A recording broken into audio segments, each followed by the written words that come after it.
This is video file 2 for Elaine O'Halloran. So we finished off in video file 1 here just speaking about the build up in the bowl of the toilet.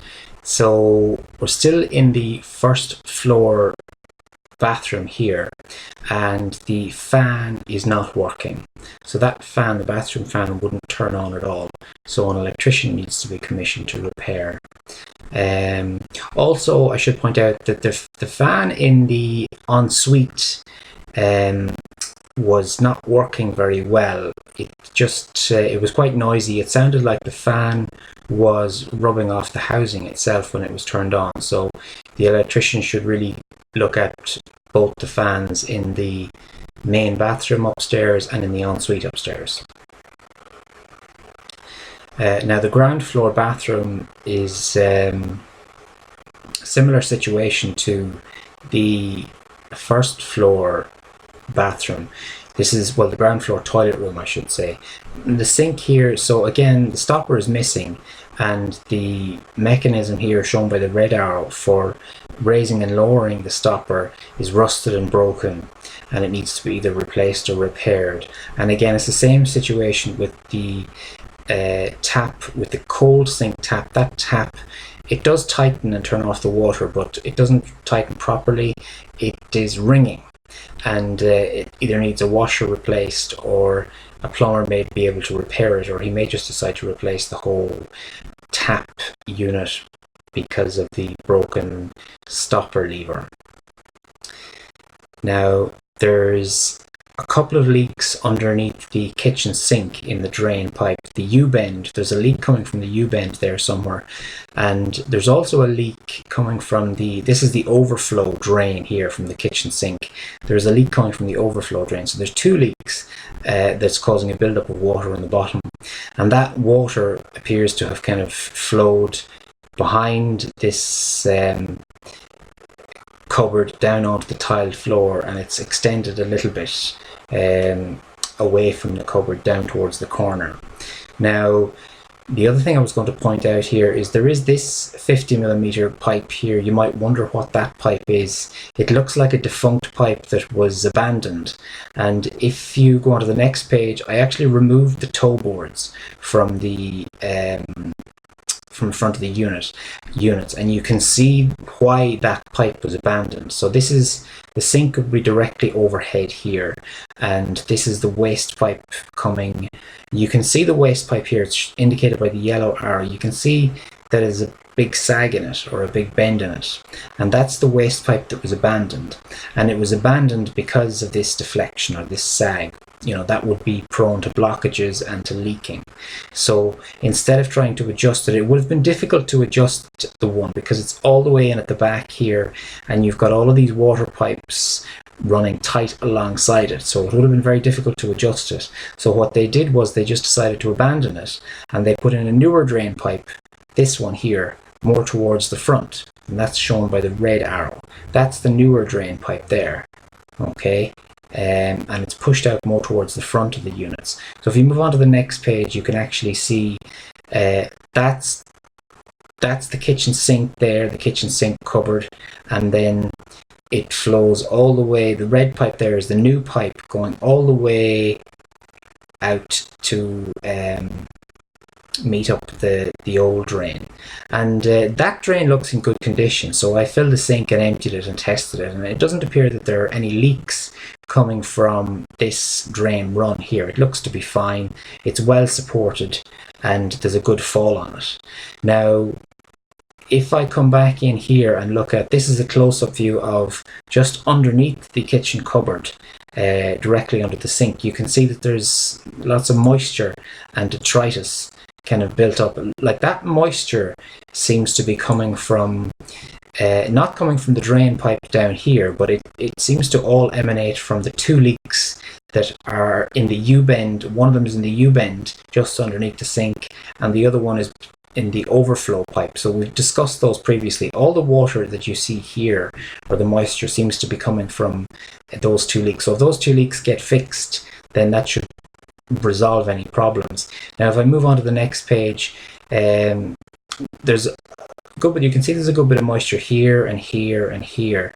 And at first glance, you might think that this drain here was leaking, but again, it doesn't appear to be leaking. So I would say all this moisture is coming from the two leaks directly underneath the sink at the U-bend and at the overflow. And if they're repaired, then all of this should that problem should be resolved, and it just needs to be cleaned up then. So now the next problem we have is that this is a view of the external render, and this is one of the vents in the wall, a very small vents in the wall, which are basically, these vents allow air to travel into the cavity in the external wall. So the cavity between the external masonry leaf and the internal timber leaf. Now you can see here from somebody has basically painted this thing shut, and so it's going to prevent, the wall from acting the way it should. Now these vents are all over the external wall. So if we move on to the next page, now it's difficult to see in this photograph, but there's a vent here. At all of these arrows, there are small little vents. So there's one here, there's one here, there's one here, there's one here over the windows. There's a number of them down here. So at all these arrow locations are these vents, which are designed to ventilate the cavity in the external wall. And many of them have been painted shut. So that needs to be resolved. I mean, basically, the function of these vents is to ventilate the cavity so that the timber frame doesn't rot.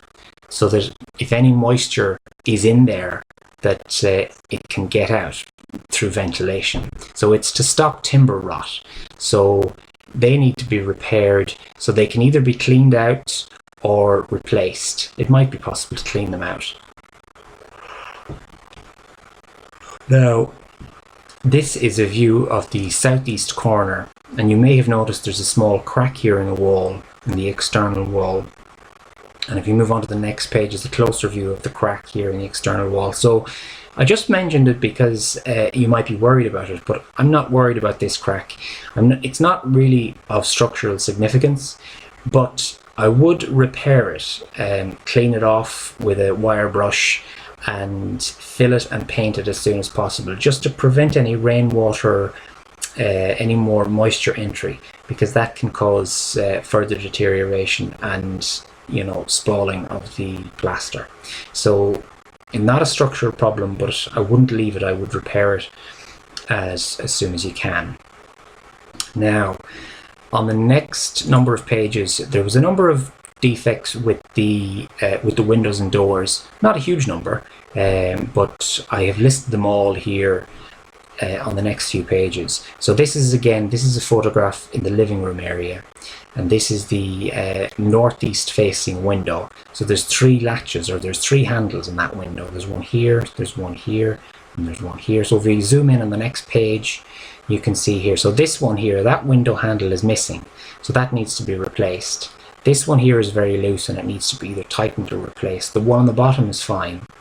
Now, I have mentioned the name of David McManus here, who is a contractor who specialises in window and door repairs, and he's based in Drumkieran, County Leitrim, and that's his mobile number. So if you were going to get somebody in to do repairs on your windows, I would recommend getting someone who advertises that he's a specialist in window and door repairs, and not to use one of the larger companies who manufacture windows. I wouldn't get one of them because they would probably charge you an arm and a leg. And if you just get someone like a one-man band who specializes in doing repairs, you're often going to get much better value, and he could come out and do the whole lot, fix the whole lot in probably a day, and he would only charge you a fraction of the amount. So I recommend David, because David has done good work before for me. Now, so I'm just going to go through on the next few pages a number of problems with windows and doors, and David will probably be able to help you with all of them. So this is the front door. The internal handle here is a bit loose. Now the door works fine and it locks fine, but it's a bit loose and it may be annoying. So if you wanted to get that fixed, he could probably fix that. Also the door seal, the front door seal, that's a picture of the seal there. That's really reaching the end of its life now and needs to be replaced in order to get an airtight seal between the door and the door frame. So they can replace those seals. I mean, you don't need to replace the frame, you can replace the seal, and should be a relatively small job. So this is the rear door.